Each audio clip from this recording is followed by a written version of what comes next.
Salut l'équipe, j'espère que vous allez bien. Aujourd'hui, une nouvelle vidéo récap de ce combat incroyable que nous ont proposé Francis Ngannou, The Predator et Ciryl Gane, bon gamin. Alors comme promis les gars, je vous ai sorti un highlights, alors malheureusement la qualité n'est pas au rendez-vous à cause des droits d'auteur évidemment. Et je vous ai aussi fait un short du moment où Francis Ngannou retourne Ciryl Gane. Donc vous pouvez retrouver tout ça en allant directement sur ma chaîne ou bien dans la description de cette vidéo. Quel combat de folie nous ont offert les deux combattants. Nous étions tous rivés sur nos écrans dimanche matin pour suivre ce combat qui opposait Francis Ngannou à Ciryl Gane. Alors bien sûr, grosse déception pour Ciryl qui, malgré sa domination dans les deux premiers rounds, a été surpris par la lutte sortie de nulle part de Francis Ngannou.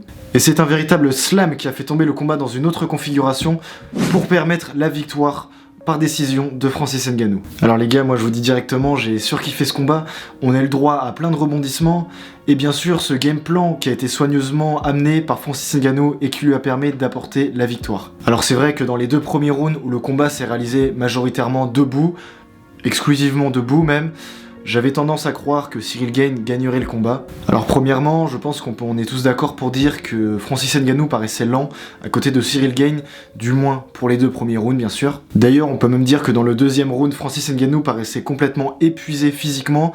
Il était même essoufflé, ce qu'on pouvait voir à la fin du deuxième round justement. Il faut dire qu'il était là la bouche grande ouverte en essayant de reprendre son souffle et on voyait un Ciryl Gane bien sûr épuisé, mais pas autant que Francis.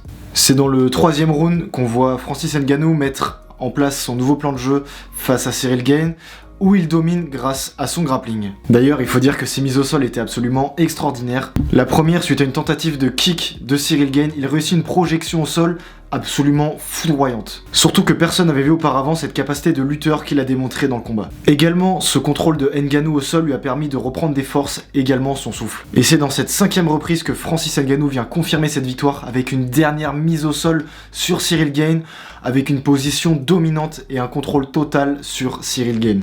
Au début du combat, Ciryl Gane dominait clairement, c'est d'ailleurs pour cette raison que j'avais tendance à croire que Ciryl Gane sortirait vainqueur si Francis Ngannou ne l'en empêcherait pas. Mais comme je l'avais prévu dans ma vidéo preview que je vous ai sortie la semaine dernière, la botte secrète de Francis Ngannou était bel et bien une lutte. Et en l'occurrence, un combat au sol très bien maîtrisé dans les 3 derniers rounds. Au final, ça aurait été un choc très serré entre les deux combattants, avec un game plan parfait du Predator car personne ne s'y attendait et il a su l'implanter parfaitement. Surtout qu'il faut dire qu'avant le combat, personne ne pouvait se douter que Francis Ngannou gagnerait par décision. On l'imaginait plus s'imposer par KO, ou alors s'il devait y avoir une victoire par décision, on imaginait évidemment Ciryl Gane.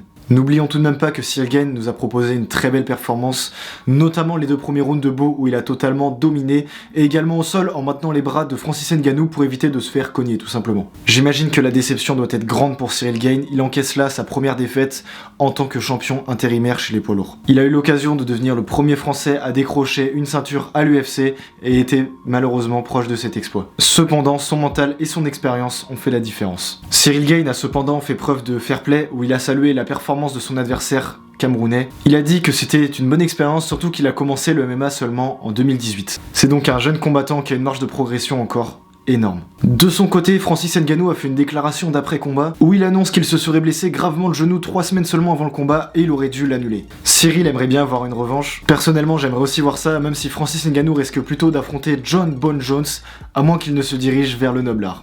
Jon Jones devrait d'ailleurs faire ses débuts chez les poids lourds d'ici 2022 et il a l'air très chaud pour affronter le Predator Francis Ngannou. Et sinon, on espère évidemment le prochain combat de Ciryl Gane à Paris, en France, pour le premier event en MMA tout simplement. Peut-être face à Stipe Miocic, avant un éventuel rematch face à Francis Ngannou. En tout cas, félicitations aux deux combattants. On a pu voir une accolade à la fin du combat, donc c'est évidemment une immense marque de respect envers les deux combattants. La team, sachez que je vous prépare 2 grosses vidéos sur Francis Ngannou qui devraient arriver dans les semaines à venir, donc restez connectés. Surtout que je pense sincèrement que ça devrait vous plaire. Quoi qu'il en soit, j'espère sincèrement que cette vidéo débrief vous aura plu.